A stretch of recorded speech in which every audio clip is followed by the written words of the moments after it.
Hello and welcome to Carlos and Lisa. I'm Lisa Remillard. And I'm Carlos Amezcua. Nice to have you with us. I'm going to ask you this very direct question, not a difficult question. Yes, tell me. Very simple question. What? Are you happy at your job? Turns out... You didn't even give me a chance to answer. Do not answer. No, because this is your job.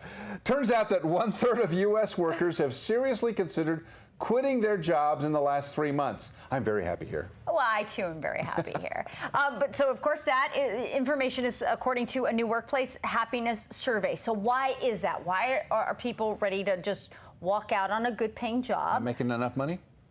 They say they're underpaid. Yeah. They're undervalued. And their lack of opportunities for personal growth are just not there. And shame on the employers. You have to create a workplace culture. Are you happy at your blah, job? blah, blah, you know? Such a loaded question. It is loaded, You yeah. know what I'm saying? Like, my dad always used to say, it's not called fun, it's called work. Like, nobody likes their job. And if you do, congratulations, you're a unicorn. That's what he used to say. Well, I feel like a unicorn because I've loved my job my entire life. But I've had jobs that were difficult, that were sort of fun. I mean, you know, killing termites can be fun. You know. You didn't kill termites. I did. I tended houses and we shot gas in the, you know, to kill termites. That was a lot of work, not a lot of fun. Right. But Tough did you work. get paid? I got paid very little money, yes. Okay. Very little money. Well, the thing is that... But if you work in a factory and at a cubicle or something, I could see that. Right. Okay. So more than 3.5 million Americans, believe it or not, because they feel all of those things about their job, they quit every month. And because unemployment is down to about a little more than 3.5%, employers are finding it really hard to replace those workers that they are losing. So the question becomes, how, as the corporation or the big business or even the small business, do you retain your talent? How do you do it? This is interesting because, you know, you hear stories about like the Google campus and they have like free lunches and bicycles and nice places. Places to nap pods and places like sort of like what we have here at BeondTV. Correct. All kinds of, you know, and all of those kind of freebies are supposed to create a culture of friendliness and creativeness and productivity. Is that really true? I don't know if it. But you know, I'm a baby boomer. We didn't have that. I mean, literally, we sat at a desk and worked. Congratulations. Go to a job. Go to Google. Right. Okay. So we decided to ask an expert to come in and help us. He is the CEO and founder of the Global Company Culture Association. Dr. Daren Martin is joining us from lovely Dallas, Texas. What a great company name, huh? It's wonderful. Hi, Daren. How are you? Hey, I'm fantastic, and that association is actually just launching at the end of this month. So it's gone from brainstorm to reality, and we're really excited about it because we want to drive exactly what you guys are describing, the problem. Okay, so let's. What is the we need? want to fix it. Yeah, how are we fixing it? Well, so for starters, I'm not surprised by the 30% number. In fact, I'm surprised it's not higher of people that are quitting, leaving their job. Wow. Here's the reality. We know that if you ask people what would make them happy in life, they don't say the right spouse, they don't say well-behaved children, et cetera. The most often given response is, I want a great job. People really, I mean, think how much time you spend at work. So compare that and contrast it with the fact that, you know, what is it? 18% of people say they love their job. What's happening with the rest of them? And you're going to notice a theme here. We have a 15% global or across the globe engagement rate, only 15%. And so if it's not broke, don't fix it. It's clearly broken. Something about the way we're doing work now is not working. Okay, so then how do you fix it? I mean, there's 1 million companies in the United States, and they're all up against this problem right now. So what is the solution to fix it? Either we have, if engagement is so low, then that means 85% of the workers are just horrible, right? That can't be the case. Although we point fingers and we say it's the millennials or it's this or that. Right. Love you talking about your dad.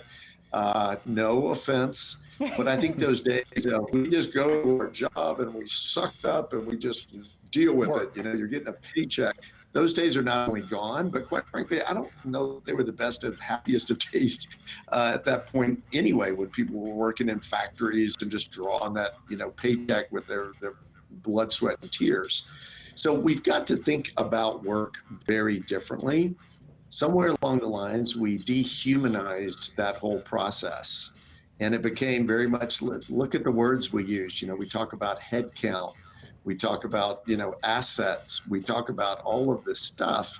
And we've removed the human element out of the entire work thing. So I don't think it's about pay, although that's a factor. I don't think it's about, just necessarily work environment, although that's a big factor.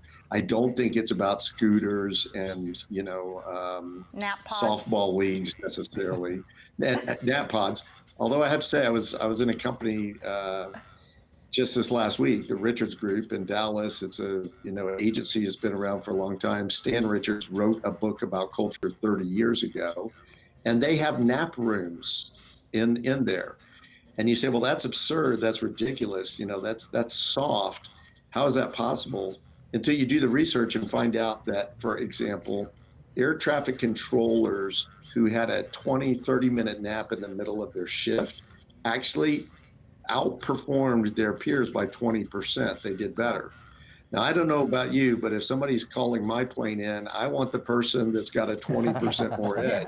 Yeah. So Right. there's real science to support this stuff. We know that if you work an 8-hour shift straight, you do not perform at the same level as if you work with breaks. So we're at a wonderful time in history where we have the data, we've got the convergence of science, and we have this beautiful way to reinvent what we think about as work and actually make it work better. I think everybody should love their jobs.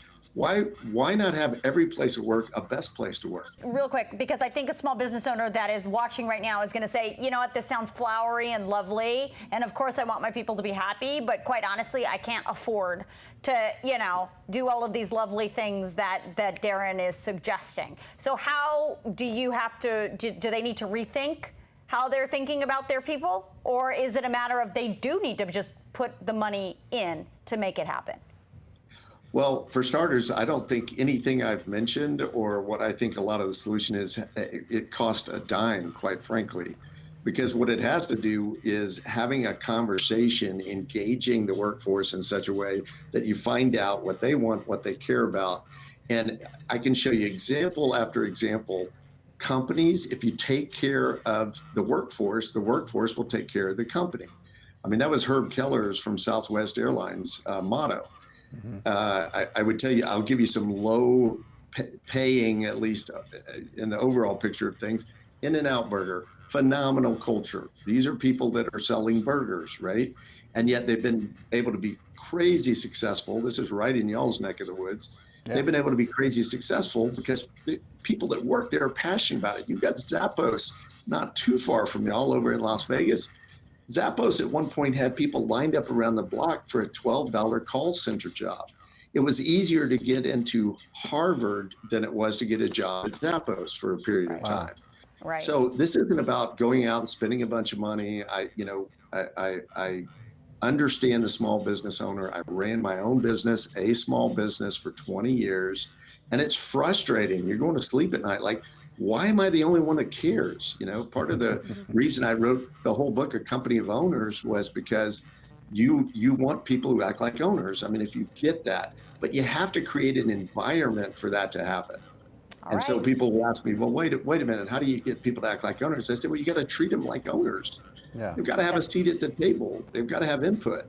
That's an interesting concept. Yeah. All right, Daren, thank you so much for your time today. We appreciate it. His company's called Global Thank you all so much. Culture Association. Dr. Daren Martin, thanks. Thanks for having me on.